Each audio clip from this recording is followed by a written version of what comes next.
বলেন বন্ধু আমার কিসের এত দুঃখ তোমার, আল্লাহ বলেন বন্ধু আমার কিসের এত দুঃখ তোমার, দয়ার সাগর আছে আমার দেখো না চাইয়া, দয়ার সাগর আছে আমার দেখো না চাইয়া, প্রেমের আলাপ করে নবী মেরাজে যাইয়া, আইরে প্রেমের আলাপ করে নবী মেরাজে যাইয়া, মেরাজেতে নিলেন যারে অতি আপন বন্ধু করে, মেরাজেতে নিলেন যারে অতি আপন বন্ধু করে, 70,000 পর্দা খুদা দিলেন তুলিয়া, 70,000 পর্দা খুদা দিলেন তুলিয়া, প্রেমের আলাপ করে নবী মেরাজে যাইয়া, হাইরে প্রেমের আলাপ করে নবী মেরাজে যাইয়া, আরশেতে নিলেন যারে মনের কথা কইবেন তারে, আরশেতে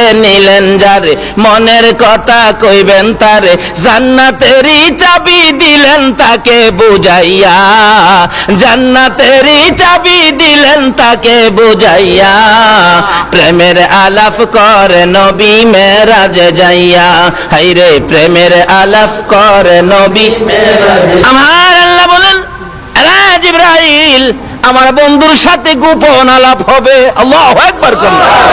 দেখেন না মাঝে মাঝে আমাদের দেশের প্রধানমন্ত্রী মন্ত্রীরা বাহিরে যায় না, দেখবেন কোন কোন দেশে পত্রিকায় পায় ইমুকের সাথে ইমুক মন্ত্রী রুদ্ধদ্বার বৈঠক করেছে। কি বৈঠক? রুদ্ধদ্বার, যেটার মধ্যে কাউরে জায়গা দেয় না, কোন সাংবাদিকরেও জায়গা দেয় না, একবারে দুইজনেই দরজা বন্ধ করে। আমার আল্লাহ কয় ও জিবরাইল আমার বন্ধুরে নিয়ে আয়, আমার বন্ধুর সাথে দরজা বন্ধ করে আমার বৈঠক হবে, যে বৈঠক পৃথিবীতে আর কারো সাথে। আমার আল্লাহ বলেন জিবরাইল যা রে জলদি করে যা। জিবরাইল ডেকে ডেকে বলেন প্রভু গো আপনার বন্ধুকে আমি কি দিয়ে আনবো, বাহনটা কি আমাকে বুঝাইয়া দেন। আমার আল্লাহ বলেন জিবরাইল রে জান্নাতের ভিতরে যাইয়া দেখ, আমার বন্ধুকে আনার জন্য 40,000 বোরাক বানায় রাখছি।